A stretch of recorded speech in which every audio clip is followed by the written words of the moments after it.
Alright guys, today I'm attempting to repair this gouge. I bought my car like this. Pray for me, hopefully I don't mess it up. And then I actually did this one myself. I polished my car and I polished the paint right off. So let's see how this goes. Alright guys, now that I show you what I'm going to be working on today, like I said, I have a little bit of body shop experience. I did work at Maaco for a little bit, I think when I was 18, so I know the basics, but I'm nowhere near close to professional. Today is the perfect day to paint. It's about 75 degrees. It's a little bit breezy. I wish it wasn't windy at all, but I don't have a garage or anything like that. This is do-it-yourself thing, and I just want to use this video as an example. You can do anything to your car as long as you do research, and if you're trying to save money. I could easily take this in the shop. I can't afford it, but I have trust issues. You guys see my last video, what happened with my taking it into that top end place and not liking what's happening with my car now. So basically I'm gonna run through what I have today. I have a bunch of masking tape, plastic that I bought from the Dollar Tree.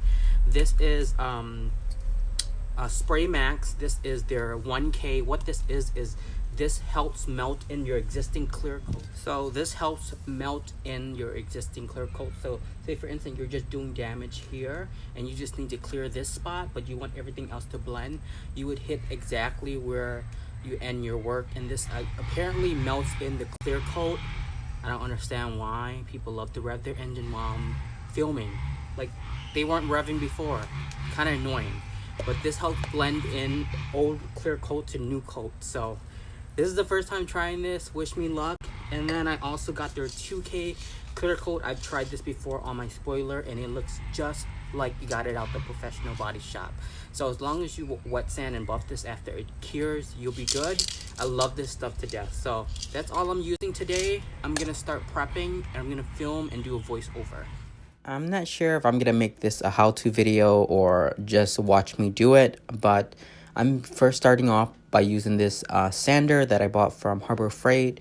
I start off with 130 grit and I work my way all the way up to 2500, I believe, with hand sanding. I'm using the 130 grit just to knock down this scratch mark. It's actually pretty deep. It's into the plastic. I don't plan on doing any Bondo work or anything like that. I'm going to use a little bit of primer filler and hopefully that helps. I'm not looking up for a perfect result. I'm just looking to repair this area and save myself a few hundreds or even thousands. Because it's a BMW, they're probably going to charge me more, so I would rather do this myself. And yeah, so I'm working from 130 grit all the way up to 2500 before I lay on the primer and then the base coat and then the clear coat. Okay, so right here, I believe this is the 2500 grit sandpaper. It might be the 1500. Honestly, guys, I had a bunch of sandpaper left over from last season, and I was just trying to use whatever was left. So after I do dry, I'm going to finish off with wet sanding, because wet sanding will give me a really nice smooth finish and remove, you know, any pits or anything with any imperfections within the paint before I lay on the white paint, obviously the base coat. But that's how deep I had to sand this down, because those scratches, I'm not sure what the previous owner did, but they probably hit something pretty big that made a gouge in the paint. So I'm wet sanding, and I'm just going to do this until I am happy with the end results. I was fighting with daytime. It was getting dark and start to get a little bit cold because it is fall time now. So I pretty much rushed this job. I wasn't expecting 100% perfection, but yeah, all I'm going to do is keep on sanding until I'm happy with the results. And when you're looking for a smooth finish for, like, obviously like body shop finish, you always want to go by your hand, and your hand will tell you everything. So that's a little tip I can give you guys.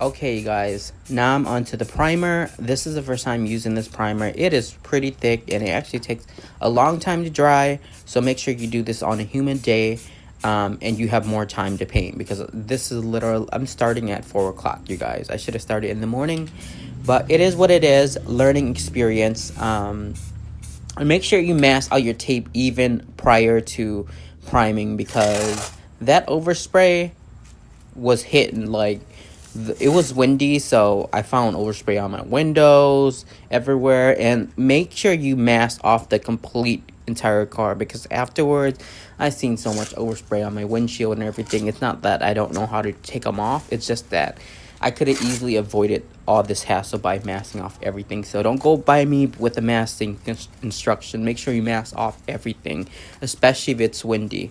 Like, a matter of fact, you're not supposed to be painting when it's windy, because it's not good, because it doesn't when you spray, it's not going to actually spray on the object that you're trying to target. It's actually just going to blow away. But it wasn't too breezy. It was like 10-20% breezy. But I'm just going to mask this off, and then I'm going to lay on the base coat, which is the white, the clear coat, and then I'm going to do the 1K, which is the clear coat blender. Guys, so this is how everything's looking. I'm pretty happy with the tape job. Like I said, I'm not a professional, but all this material I got from the Dollar Tree. I mean, these rolls were only $1, and they covered pretty well. I'm not going to cover the whole car. Alright, you guys, now I'm prepping my area for paint. I'm using this wax tack cloth. I don't know what they call it, but it's pretty much kind of sticky almost, so it's going to grab onto any type of debris that's on the paint before you spray. And surprisingly, it actually put more onto my paint when I seen the end results. I don't know why, but it was brand new. I don't know if I did something wrong, but you're probably supposed to use a little bit of wax remover too. I was just using what I have, you guys. So like I said, this is all new for me too. But yeah, make sure you clean your surface before you spray.